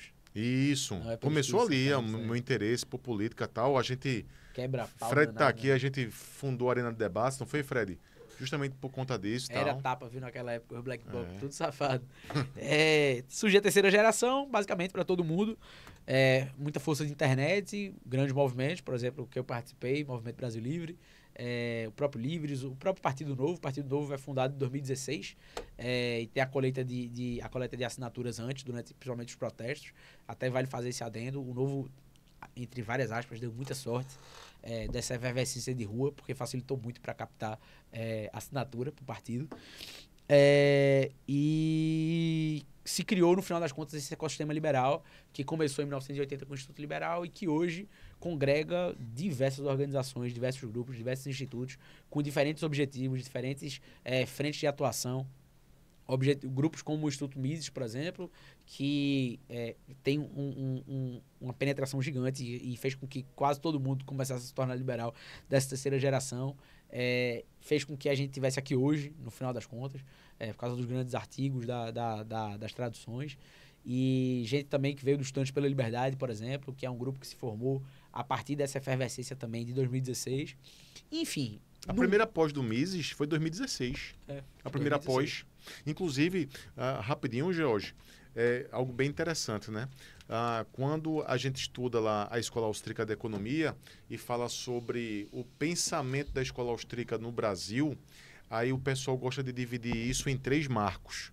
O primeiro marco é justamente com Henri Maxud, não é? É justamente com ele. Porque ele deu total espaço, deu muito espaço para as ideias liberais aqui no Brasil e tudo mais. E também, e aí entra o segundo marco da escola austríaca, é quando ele traz o Hayek para o Brasil. Hayek palestrou no interior do Rio Grande do Sul, pô. Cara, foi mesmo. Hayek, se eu não me engano, palestrou em Santa Maria. Cara, ele deu umas palestras aqui no Brasil, num período assim, eu acho de 3, 4 anos aproximadamente. Ali, eu acho que pegou ali de 77, 78 até 81, que Hayek deu umas palestras. Ele era Prêmio Nobel da Economia de 74, que foi o ano que o Henry Maxwell compra a revista Visão. E o terceiro grande marco da Escola Austríaca de Economia vem através de 3 professores. Um deles, que foi o professor Biratan Georgiori, foi o meu professor e orientador do meu artigo científico na pós. E justamente o último ato dele no MIS, porque ele hoje não está mais no MIS, hoje ele está seguindo uma carreira independente, foi justamente esse meu artigo científico. Tive o privilégio de tê-lo ainda como meu orientador. Legal. Foi. Que coisa boa. Bacana, né, cara? E assim, a verdade é que no final das contas, assim, a gente pega no apurado histórico, isso que eu falei até repetidamente. A gente, no final das contas, precisa realmente de uma fagulha. O liberalismo, a nível histórico, sempre foi uma ideologia de paz. E veja, paz em tempo de guerra é um negócio que é difícil.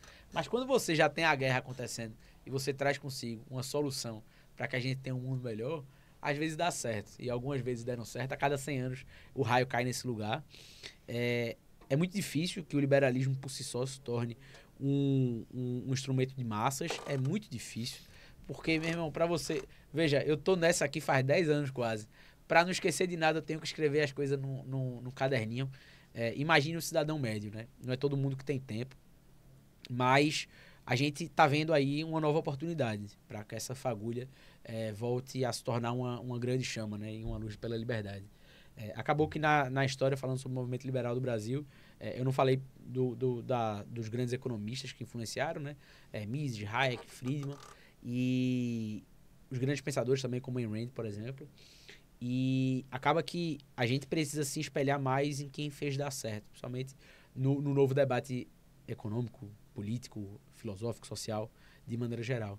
Então, se espelhar mais, e aí até aqui um grande centro para isso, ver o que Friedman fez em conseguir traduzir, comunicar a liberdade para tanta gente nos Estados Unidos, com Free to Choose, o Liberdade Livre para Escolher.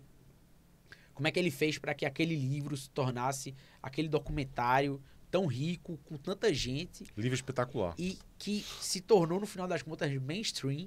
Irmão, você tinha gente feito Rocky Balboa defendendo o liberalismo econômico, sabe? Era um negócio muito fora da curva, assim. Perdão, Rocky Balboa não, Arnold Schwarzenegger. E muito fora da curva. E faltam aos liberais a capacidade de comunicar.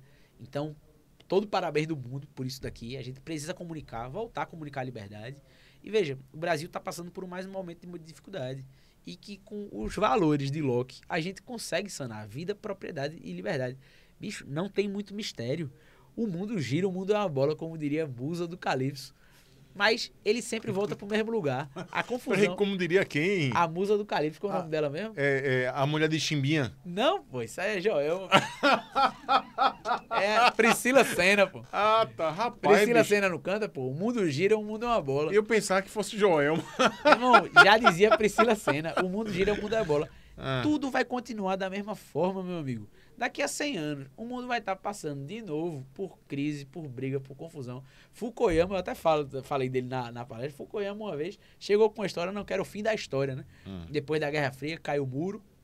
Depois caiu o muro, a lógica liberal e a democracia liberal estava posta no mundo. Sim. E aí Fukuyama chega com a canetada, fim da história. Agora acabou-se, meu irmão. Todo mundo vai ver que o liberalismo é o caminho e o mundo vai se pacificar. Tu tá doido, Fukuyama? Pelo amor de Deus, meu amigo. Quando a gente começa a entender que os coletivistas, os totalitários, eles se organizam num modelo religioso, não num modelo lógico, a gente começa a entender que não tem como a gente vencer o debate em definitivo. O debate é constante, pô. E veja, se tem uma coisa que a gente precisa continuar vigiando, é a nossa própria liberdade, pô. A grande questão da liberdade é a vigilância constante. A gente precisa se manter vigilante. O Reagan já dizia, né? A liberdade nunca está a mais de uma geração de ser perdida. Isso, e veja, a história ela é muito clara. Aqui eu falei de 1600, 1700, 1800, 1900 e 2000. Meu amigo, é a cada geração. A gente ganha, A próxima geração pega um cenário melhor e piora.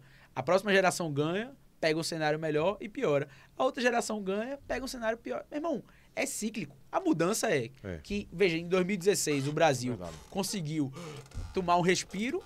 Hoje, 10 anos depois quase, a gente já está indo para o fundo do poço de novo. Por quê? Porque naturalmente hoje, internet com tudo, o mundo está mais dinâmico. E é natural que agora esses 100 anos passem a ser de 20 e 20. Então, o pobre do próximo George que vier para um podcast em 2100 para falar a história do movimento liberal brasileiro, ele não vai falar só de 100 em 100 anos, não. Ele vai ter que falar de 100 em 100 anos, mas vai chegar a hora que vai ser de 10 em 10. Porque, veja, é natural. E aí, aqui, a gente está aqui para realmente defender que os nossos pilares e a nossa tradição vai continuar sendo seguida. Mas a gente precisa se manter vigilante, meu irmão. E isso aqui, na verdade, é um chamado à população. Não só o movimento liberal. O movimento liberal segue junto, unido, se reunindo, discutindo soluções e ideias para o Brasil. Cada um ao seu nível, cada um com a sua visão de mundo, sociais liberais de um lado, sociais clássicos, sociais liberais de um lado, liberais clássicos do outro, libertários do outro. É natural que a gente tenha nossas diferenças, mas no final das contas, num Brasil tão distante dos valores de vida, liberdade e propriedade, a gente segue junto por muito tempo ainda. Por muito tempo a gente ainda vai continuar junto, discutindo o que precisa ser discutido e trazendo o óbvio para o debate público. O óbvio é que eu, George, preciso ser respeitado enquanto indivíduo. E que se eu quiser ser jogador de futebol do Náutico, eu posso tentar. Vou fracassar, provavelmente. Mas eu não quero ninguém me dizendo que eu não tenho que ser, que eu devia fazer outra coisa. Toma aqui, George, um auxílio para você continuar no seu sonho de ser jogador do Náutico. Deixa eu pegar aqui o dinheiro de um cara que está se lascando aqui no mercado financeiro para ele colocar aqui para você continuar sonhando de ser jogador do Timba. Não, pô. Veja, cada indivíduo toma suas decisões e cada uma das suas decisões vão reverberar no que vai ser a sua vida. Então, no final das contas, no frigir dos ovos, o que é liberalismo? Liberalismo é a ideologia do poder. Não do poder deles, mas do nosso poder. De eu poder fazer, de eu poder ir, de eu poder vir, de eu poder rezar, de eu poder comercializar e de eu continuar podendo, né? Então, para que a gente continue podendo, que a gente continue se organizando e venha para o Partido Novo. Agora, George, aquela pergunta lá, não é? A pergunta que eu fiquei de fazer para você. Você se intitula, você se posiciona em que faceta do liberalismo? Um liberalismo mais clássico, um libertário, um liberal MBL? Diz aí pra gente, um liberal austríaco, um liberal de matriz conservadora, qual é a tua faceta aí do liberalismo?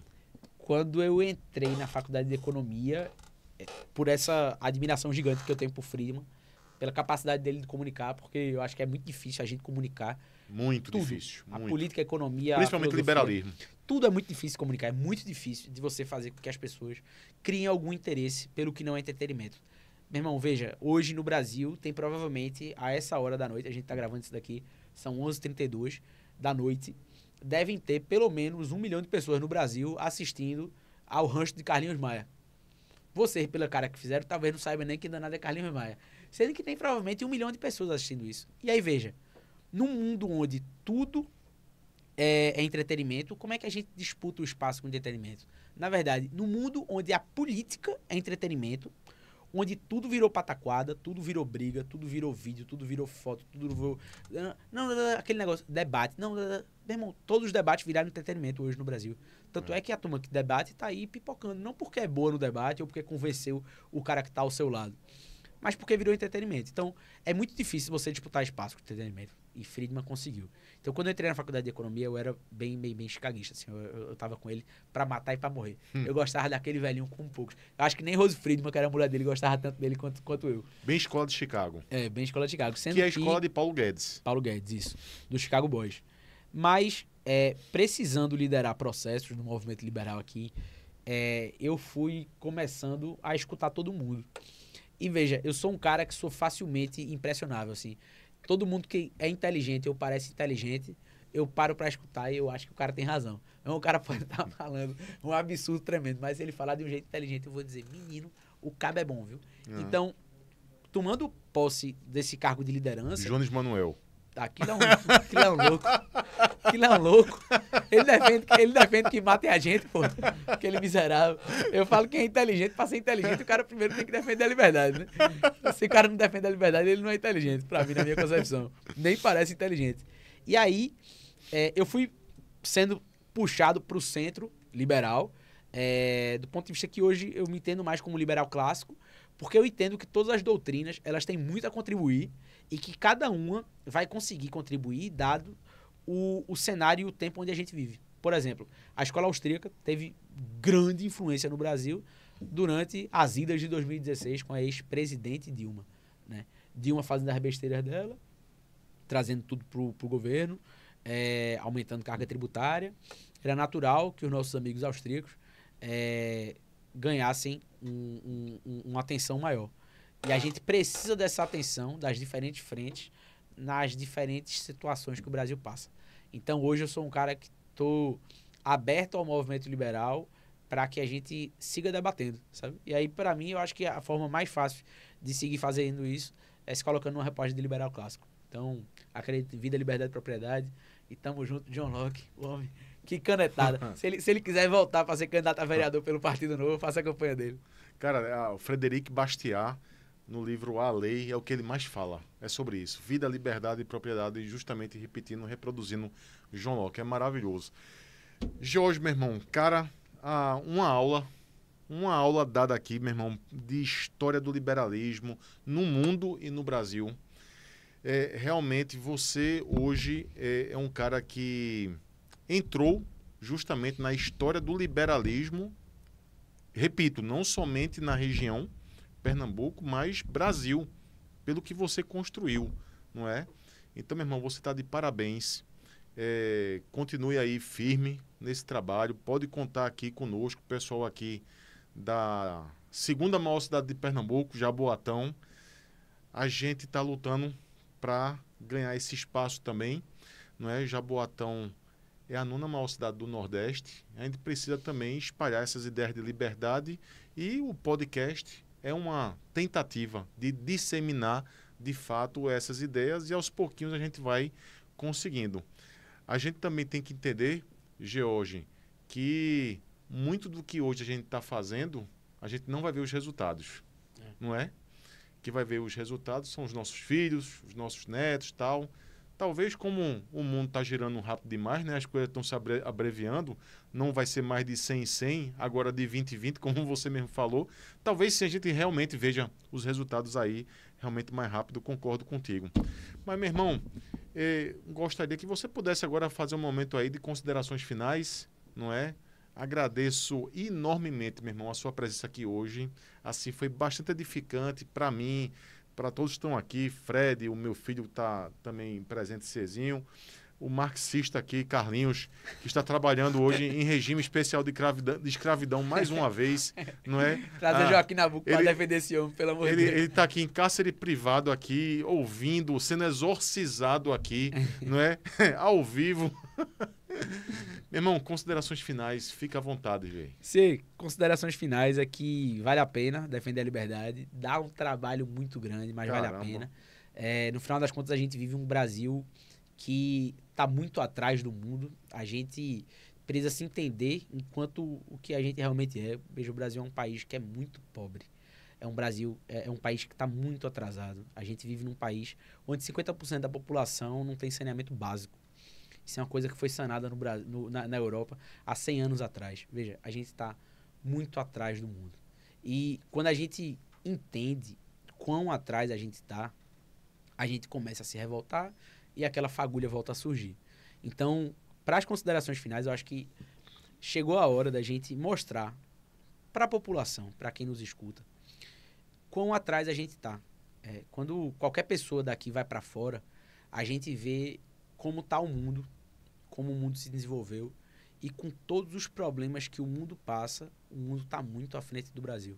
Saiu esses dias um dado de que o Brasil é o país que tem a maior parte do seu território dominado pela contravenção, pelo crime organizado. Isso dá o dobro do território do segundo país da América Latina, que se eu não me engano é Costa Rica. Cara, eu fiquei assustado com esse dado. É inacreditável. Eu acho que... São 25 milhões de brasileiros. 25 milhões de brasileiros, um negócio assim absurdo. Ou 50 milhões de brasileiros. Meu irmão, assim... É absurdo, absurdo. É absurdo. É um negócio que é completamente fora do padrão. E muitas vezes, como realmente o Brasil é um país muito desigual, e desigual graças ao Estado, inclusive, o Estado é quem produz a desigualdade. Muitas vezes a gente vê gente falando com razão sobre a desigualdade brasileira, mas atacando o inimigo errado, atacando o empresário. Veja, o empresário não tem nada a ver com a desigualdade, meu irmão. Quem tem a ver com a desigualdade é o Estado, que é quem produz a O maior desigualdade. promotor de desigualdade. Que é quem produz a desigualdade quando cria o funcionalismo público, como ele é posto no Brasil hoje, com grandes regalias, ou então quando ele coloca um regime tributário diferenciado para os amigos do rei. É o Estado que cria essa desigualdade, não é o empresário, não são os meios brasileiros. Então, quando a gente chega nesse empresário, chega nessa burguesia, nessa pequena burguesia, como eles gostam de chamar, na elite intelectual e financeira brasileira, e a gente faz eles entenderem o tamanho do buraco que a gente está inserido, é que a gente faz com que as pessoas comecem a se revoltar, sabe? E eu sou da tese, George, que não é pra turma sair se revoltando, querendo cortar a cabeça, não, porque a Revolução Francesa já mostrou que deu errado. Mas a gente precisa, pelo menos, entender o cenário que a gente está inserido e o lugar onde a gente está morando, sabe? Veja, o Brasil é muito pobre. Já chegamos a essa conclusão. Mas você precisa entender quais são as conclusões que a gente tira a partir da pobreza. Meu amigo, não é brincadeira a quantidade de cidades espalhadas pelo Brasil, onde a gente tem lideranças e representantes eleitas pelo tráfico. Não é brincadeira a quantidade de juízes, gente dentro do Ministério Público, gente dentro do Tribunal de Contas, que recebe do tráfico. Veja, não existe nenhum problema em George estar afirmando isso, porque todo dia está caindo novo. E quando a gente começa a entender que o sistema representativo brasileiro ele não existe enquanto democracia, a gente vê que a gente ainda está naquela discussão de Locke, porra. A gente ainda está há 300, 400 anos atrás. E a gente precisa sanar isso. Veja, a elite brasileira precisa se entender enquanto parte do processo. Se entender enquanto responsável pelo processo. Assim, eu tenho certeza que se é da mesma forma você, o cara cansa de pedir para ajudar os outros. Veja, em campanha eleitoral é caro. Você muitas vezes vai falar com um empresário, falar pro cara e chegar assim, negão, eu vou defender os teus interesses. Me ajuda na campanha com R$500, com R$200. Meu amigo, não chega. Por quê? Porque as pessoas estão preocupadas no que é que vai trazer benefício para si mesmo. E a gente precisa que a sociedade entenda quão fundo a gente está e quanto a gente precisa remar, para que a gente volte a ter, na defesa da liberdade, uma pauta popular e que consiga chegar nas pessoas. Então, agradeço a todo mundo pelo tempo que ficou escutando. A gente tentou trazer um panorama geral do que é a história do movimento liberal, para a gente entender como é que a gente chegou aqui, no final das contas, o que é que faz eu e Cie sair de casa para pedir voto para os outros, quem é que a gente defende, por que a gente fala, mas a gente precisa de ajuda. A gente realmente precisa de ajuda, e não só a gente, como todos os bons candidatos ligados à defesa da liberdade em Pernambuco, não só liberais, mas também conservadores. Tem muita gente boa se propondo a fazer coisa nova. E Pernambuco precisa disso, o Brasil precisa muito disso. Então, com esse recado final, numa semi-depressão, e aí é até uma grande questão, né? Que eu até estava comentando com alguns amigos. Se você tem 35, 40? 46. 46. A sua geração já não é mais a mesma geração minha e de Ciezinho. Na minha geração, que vai mais ou menos dos 25 aos 30 anos, é difícil de você encontrar alguém que realmente está bem sucedido, sabe? É uma geração que passou por crise de 2008, crise de 2016 com Dilma, crise de 2020 da Covid, crise de 2024, agora Lula e Trump. É uma geração que viveu com a crise. Veja, a gente não viveu um período de alta econômica. Não viveu. E a gente vê, só o que a gente vê é amigo nosso indo morar fora do Brasil, porra. Gente indo buscar oportunidade na Europa, gente indo buscar oportunidade nos Estados Unidos. Diferente do que acontecia no Brasil há muitos anos atrás, onde as pessoas vinham da Europa buscando oportunidades no Brasil. Então, o Brasil deixou de ser país de oportunidade.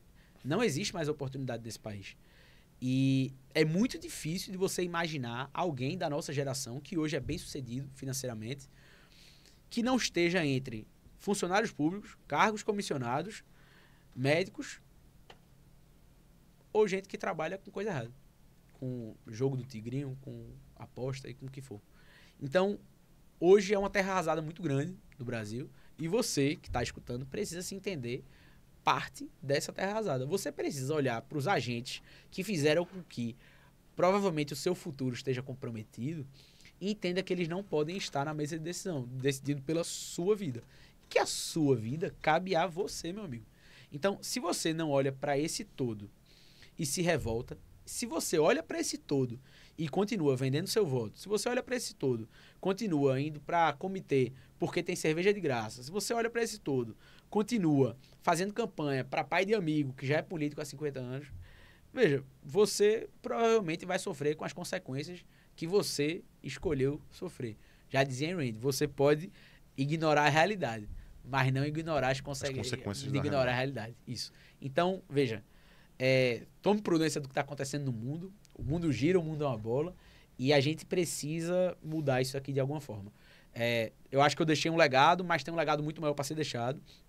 A gente precisa lutar e traçar essa jornada do herói para deixar um país melhor para quem venha no futuro. A gente teve um gap de gerações que decidiram não lutar por isso. E a gente precisa, numa batalha geracional, fazer com que essa seja a nossa batalha para que o Brasil seja um lugar melhor. É isso. Maravilha, meu amigo. Muito foi obrigado grande, aí. Consideração final. Perdão. Não, que é isso, rapaz. Foi excelente, meu amigo. Então, valeu, sim. Jorge, valeu, brigadão. Deus abençoe. Pessoal, obrigado aí por terem nos assistido até esse momento. Continue aí compartilhando esse conteúdo. Comentem. Por favor, pessoal, se inscrevam no canal para que a gente consiga atingir o máximo possível de pessoas, para que elas tenham, de fato, efetivamente, a noção do que é a liberdade, da importância da liberdade. Você, mas só para não terminar triste, porque é um discurso triste danado desse. Mas também vamos fazer dar certo, vai dar certo. Uma hora o Brasil vai dar certo. É isso aí, pessoal. Viva a liberdade. Que nem aquele filme de Van Damme, Jean-Claude Van Damme, quando eu era pequeno, na época do videocassete. Jorge não lembra desse, Jorge é mais novinho. Mas ele tinha um filme, eu acho que foi o primeiro filme que eu peguei. Era Retroceder Nunca, Render-se Jamais. É isso, não desanimemos, vamos ser otimistas sim, entendeu? A gente tá vendo o que tá acontecendo na Argentina, com Milei. Dá para fazer, pô. É isso. Para poder a Argentina hoje ter um Milei, foi preciso chegar mesmo lá no fundo do poço, infelizmente, muita gente pobre, mas surgiu um antagonista e é o que está acontecendo no Brasil com o movimento liberal. Vamos para cima, que nem disse Virgínia na CPI das Betes. Vamos para cima deles. Vamos para cima deles. Valeu, pessoal. Valeu, turma. Tamo junto.